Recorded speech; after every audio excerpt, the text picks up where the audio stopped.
ಯಾಕೆ ಅಂತ ಇತ್ತೀಚೆಗೆ ನಿನ್ನೆನೂ ಹೇಳಿದ್ದಾರೆ ಮಾನ್ಯ ಪ್ರಧಾನಮಂತ್ರಿಗಳು.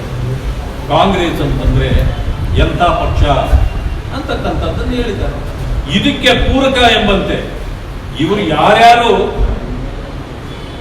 ಕಾಂಗ್ರೆಸ್ನವರು, ಇಂಡಿಯನ್ ಯೂನಿಯನ್ ಮುಸ್ಲಿಂ ಲೀಗ್ನವರು, ಆಮೇಲೆ CPI, 2 ಕಮ್ಯುನಿಸ್ಟ್ ಗ್ರೂಪ್ಗಳು, CVK, ಇವರೆಲ್ಲರೂ ಇವತ್ತಿನ ತಮಿಳುನಾಡಿನಲ್ಲಿ ವಿಜಯ್ ಅವರಿಗೆ TVKಗೆ ಯಾರ್ಯಾರು ಬೆಂಬಲ ಸೂಚಿಸಿದಾರೋ ಈಗ ಅವರೆಲ್ಲ ಜಾತ್ಯತೀತರು.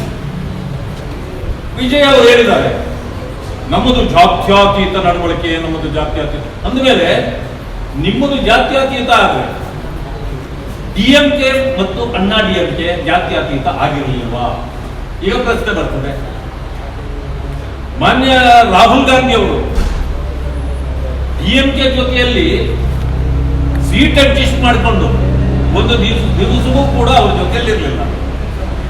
ಇದ್ದಕ್ಕಿದ್ದಾಗಿ 5 ಜನ ಗೆದ್ದವ್ರನ್ನ ರಾತ್ರೋರಾತ್ರಿ ಓಟ್ಸ್ ನೀವಲ್ಲಿ ವಿಜಯ್ ಜೊತೆಯಲ್ಲಿ ಸೇರಿಸಿದ್ರಲ್ಲ, ಅದಕ್ಕೆ ಕಾಂಗ್ರೆಸ್ ಕೃತಜ್ಞತೆ ಇಲ್ಲದ ಕಾಂಗ್ರೆಸ್ ನಮ್ಮ ಜೊತೆಯಲ್ಲಿ ಇಷ್ಟು ದೀರ್ಘಕಾಲ ನಮ್ಮ ಜೊತೆಯಲ್ಲಿದ್ದು ಕೃತಜ್ಞತೆಯನ್ನು ಹೇಳಿದೆ.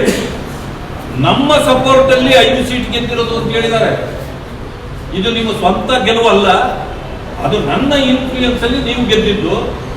ಈಗ ನಮಗೆ ಕೈ ಕೊಟ್ಟು ನೀವು ಅಲ್ಲಿ ಓಡೋಗಿದ್ದೀರಿ. ನಿಮ್ಮ ಕೈ ಸಿಂಬಲ್ಲು ನಮ್ಮ ಜೊತೆಯಲ್ಲಿ ಯಾವತ್ತು ಕೈಗೆ ಕೈ ಮಿಲಾಯಿಸಿ ಇರ್ತೀರಿ ಅಂತ ನಾನು ಅಂದ್ಕೊಂಡಿದ್ದೆ.